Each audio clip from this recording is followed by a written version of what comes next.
In this week's market update, the spread of Omicron unsettles investors and a look back at a remarkable year. The rapid spread of the Omicron variant has shown that nearly 2 years into the pandemic, COVID still retains the power to unsettle markets.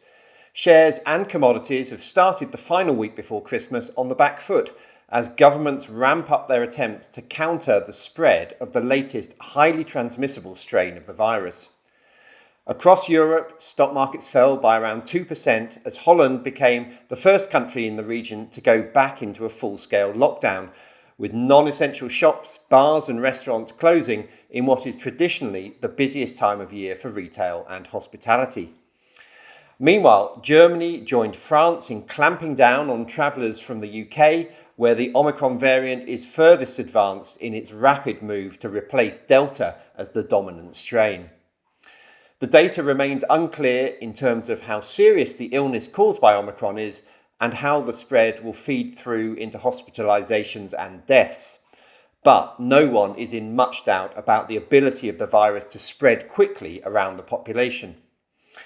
The pandemic has quickly replaced inflation as investors' main concern, and that's been reflected in weakness not just in stock markets, but in commodities too.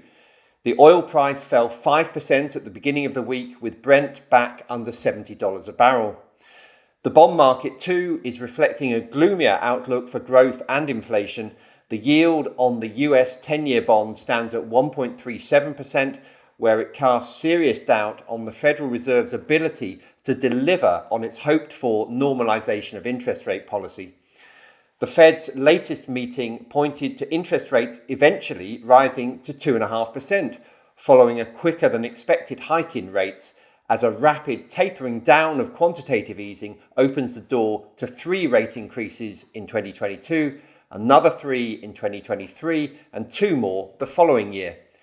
Investors are less convinced, with futures markets pointing to a lower endpoint for interest rates as the Fed either struggles to raise interest rates at its projected rate or raises them as planned but is forced to reverse course if the economy proves unable to handle a higher cost of borrowing. Growth prospects have also been dealt a blow by a key Democratic Senator, Joe Manchin, saying he would not vote for President Joe Biden's Build Back Better bill. This makes it unlikely that the bill will pass through Congress in its current form. The importance of the president's spending plans to US economic growth means that this setback prompted Goldman Sachs to rein in its GDP growth forecast for America throughout most of next year. The pre-Christmas wobble comes at the end of a year that has delivered a mixed bag of performances for different asset classes. The headline stock market performance was pretty impressive, as last year's re-rating of shares was justified by strong earnings growth throughout 2021. In total, corporate earnings were nearly 50% higher, and rising profits kept a lid on valuations, giving investors the confidence to keep piling into shares. Developed market shares, in particular the defensive growth stocks which have led the market higher throughout the pandemic recovery, performed much better than their counterparts in emerging markets, which were held back by the poor performance of Chinese stocks. China has refrained from providing the kind of stimulus it did after the financial crisis, as it focuses more on social issues than supporting financial markets. Earnings growth, the key long-term driver of stock markets, has been much stronger in the US than in China this year. 2021 was a year in which it paid to back cyclical recovery assets. Among the top performers were energy stocks and financials. Energy benefited from a strong recovery in the oil price, while financials are typically beneficiaries of a rising interest rate environment. Consumer discretionary shares also outperformed the wider market as economies reopened. The kinds of shares that investors rely on in less good markets, consumer staples, healthcare and utilities, lagged the overall market. The bottom end of the performance table was taken up by bonds, both corporate and government, which fell in anticipation of higher interest rates. Bond yields move in the opposite direction to bond prices. Perhaps surprisingly, in an increasingly inflationary environment, Gold was one of the worst performing asset classes this year, with the price of the metal falling about 5% over 2021.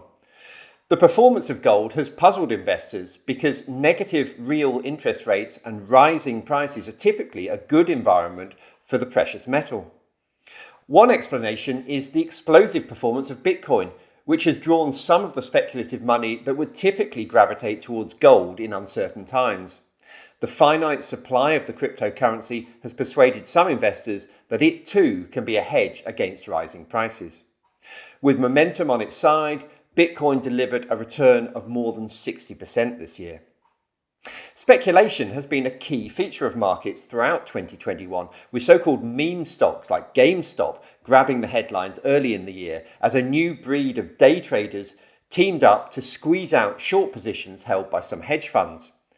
The Reddit revolution petered out, but it proved a salutary reminder that in a world of online chat rooms and low-cost trading, markets have the potential to be extremely volatile.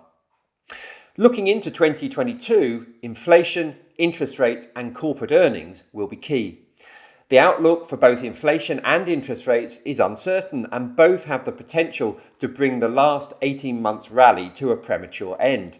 However, earnings are forecast to keep rising, and with valuations far from excessive after the strong profits growth of the past 2 years, shares have the ability to deliver another positive return in 2022.